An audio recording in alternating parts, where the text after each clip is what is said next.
That was a good clip, even if I died for it.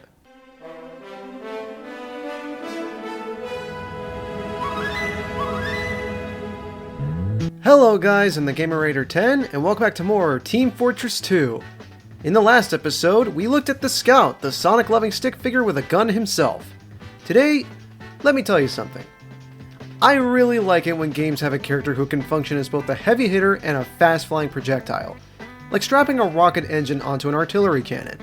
Sure, it's probably completely reckless, but hey, it brings the big booms to the enemy much faster. Someone at Valve must have had the same or a similar philosophy because that's more or less what the soldier is. If fighting is sure to result in victory, then you must fight. Sun Tzu said that, and I'd say he knows a little more about fighting than you do, pal, because he invented it. I mentioned in episode 1 how Scout has some janky move mechanics, between what he can do with the force of nature, the shortcuts he can take with his double jumps, etc. Let me tell you, he ain't got nothing on Soldier. Also, remember how I compared him to an artillery cannon? Well, Soldier's got another trick, survivability. I know, there's a lot to Soldier, and I really mean a lot, so let's jump right in. What Soldier brings to the table is a vastly different beast from Scout. For one, his health pool is the second highest in the game, at 200 base health. This means that a Soldier player has the ability to survive a lot of fights that other classes can't, even without a medic. Though that's not the main reason Soldier has such a large health pool, we'll get into that later. He also sports the second slowest walking speed in the game, just barely faster than the Heavy. I wouldn't exactly call Soldier a glass cannon, more like heavy artillery. Soldier's main function on a team is to act as a bomber, getting into the enemy lines, blowing up as many targets as he can, and living to fight another day, be it by actually killing every enemy in his path, or by escaping. Let's go over Soldier's primary weapon, the rocket launcher. The rocket launcher has 4 rockets in the clip, barrel, magazine, we're just going to call it the clip.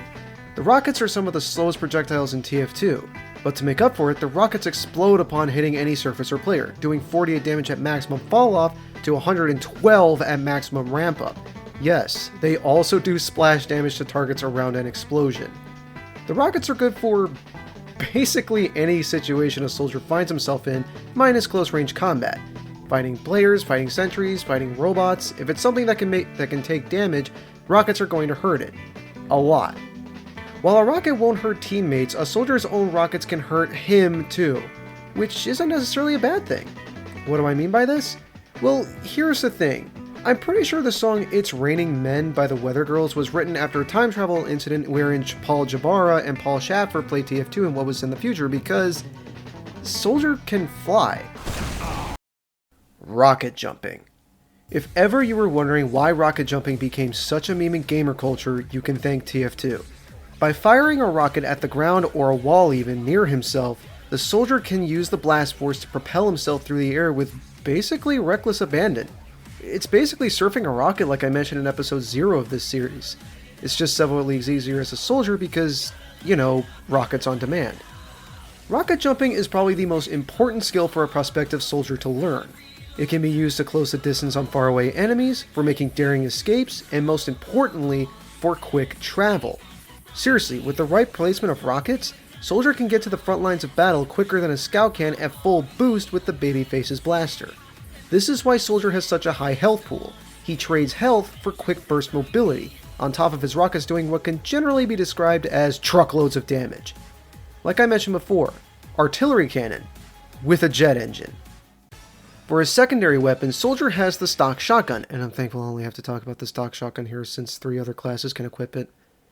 The shotgun, like the scattergun, fires 9 pellets that come out in a nice tight spread, making it perfect for mid to close range engagements. At max ramp up, if all 9 pellets connect, it'll do a nice 90 damage to whomever is on the receiving end. But the bullet spread makes the shotgun not very viable at long range, though it can be used for scaring off harassing enemies. The way a soldier can use the shotgun honestly might be my favorite aspect about the class besides rocket jumping. The shotgun is useful for close range engagements, where using the rocket launcher can be a detriment for Soldier, since the splash damage from an enemy in the soldier's face will also hit a soldier. The shotgun mitigates this issue for a little less damage.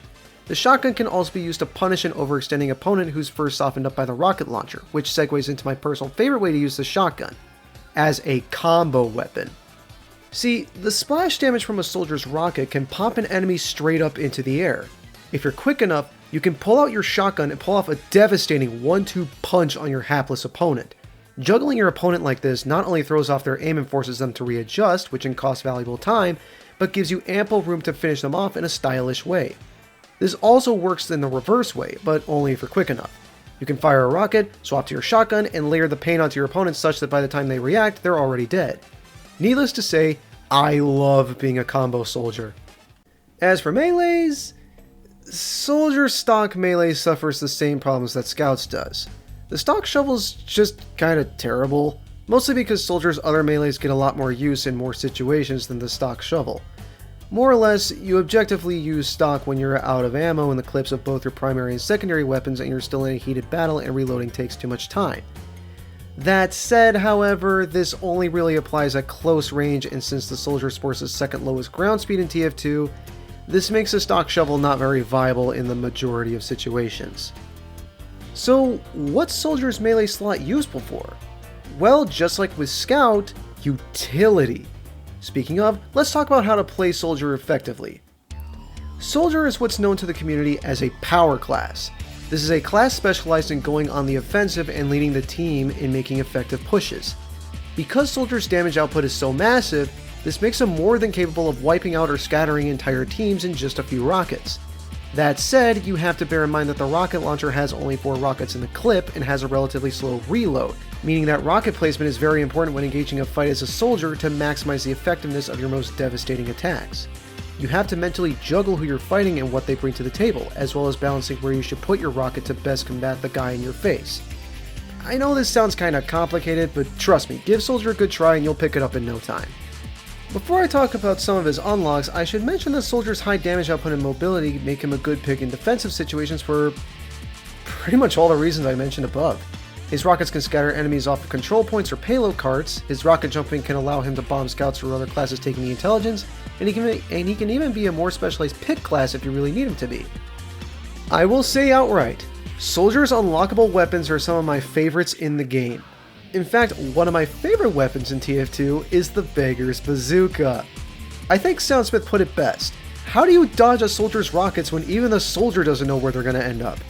Also, if you do it right, you can do this! Anyway, the Cow Mangler is the side grade of side grades for Soldier. It doesn't really bomb engineers that well, but if you're not using the Cow Mangler to try and destroy engineer buildings, it's almost an upgrade to stock. Just don't count on this thing to get crits because it just doesn't. The Rocket Jumper, while designed around being training wheels for a new soldier to learn the ins and outs of rocket jumping, can be used viably with certain playstyles and weapons. And if you need the Rocket Jumper to still damage enemies, albeit not for very much, there's always the Liberty Launcher. For secondary unlocks, I love using the Panic Attack. Its faster deploy speed and holster speed basically makes comboing as Soldier just plain faster. Seriously. And it does away with random bullet spread, so it feels consistent to use. Maybe too consistent sometimes. The Reserve Shooter fulfills much of the same niche, to being designed to be a combo weapon that rewards you with mini crits for quick reflexes, or to screw over trollers. Soldier's backpacks provide a more supportive role to Soldier, being able to grant mini crits, boost defense, or heal on hit to teammates in a small radius around him at the cost of not having a secondary weapon. Don't even get me started on the man-dreads and gunboats. For melees, Soldier's got some pretty solid picks. Definitely the highlight is the escape plan. Let me tell you, it's not cowardice to run away bravely, it's simply going to live to fight another day. I can't even count how many times the low health speed boost of the escape plan helped me escape a scrap I wouldn't have otherwise waited away from. Though there have been times the lingering mark for death made me take extra damage that I didn't need to take, so use this with caution. The disciplinary action is a fun meme weapon, yes, but it can help a soldier and a teammate get to the front lines faster without the need for taking damage. The equalizer... The Pain Train, at the cost of a paltry extra 10% damage from bullets, can amplify soldiers' offensive capabilities to be on par with the scouts and more, though you do lose out on the utility of the other melee weapons, so bear that in mind. Lastly, we have the Market Gardener. Anyone who's played TF2 for a while knows that this is the dumbest, most terrifying weapon in the game. Imagine, you're walking along as a sniper, you hear a rocket explosion off in the distance, you look up and BAM! You are dead, not big surprise. If Soldier wasn't a pick class before, a Trolldier who knows how to use his Market Gardener downright is. The Market Gardener, assuming you first launch yourself into low Earth orbit and smack someone before you hit the ground, does 195 damage with every swing. If I decide to do bonus videos for this series, I may just do a Trolldier video, who knows. Soldier's an incredibly versatile class. In fact, Gabe Newell himself even said that Soldier was designed to be appealing to new players and easy to pick up. There's a good reason a lot of people made Soldier. He's hard to master, but there's no way someone wouldn't have fun learning Soldier's ins and outs. How do you learn Soldier's ins and outs? You play as him, duh! If fighting is sure to result in victory, then you must fight. Role-playing as a jet-boosted artillery cannon is a lot of fun, and God do I love playing this class. I can't think of a single situation where Soldier isn't the best... Right. Pyros. Next time on Let's Play Team Fortress 2, we're going to be taking a look at the hottest class in the game. Not hot like that, shut up! We're going to be looking at Pyro. Until next time, go on and rain fire on the enemy team, read them excerpts from The Art of War, show them how a real soldier fights, and tell them to subscribe to the Gamerator 10.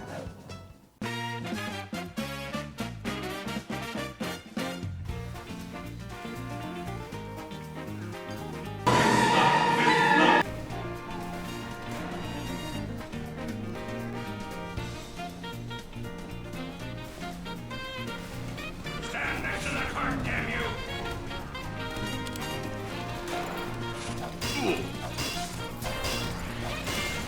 Oh, I appreciate you here. Although I'll try to go down anyway.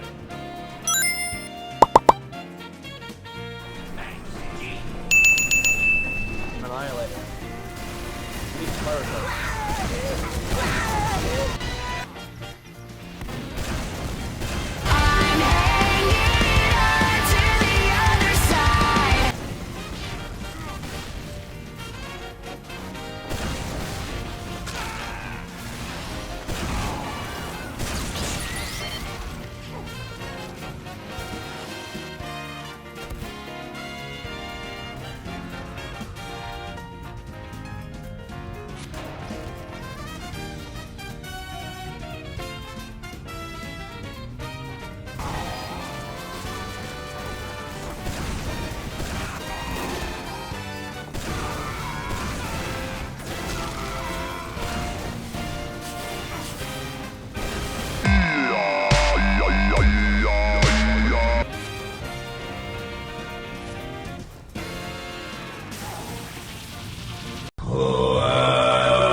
We're doing this?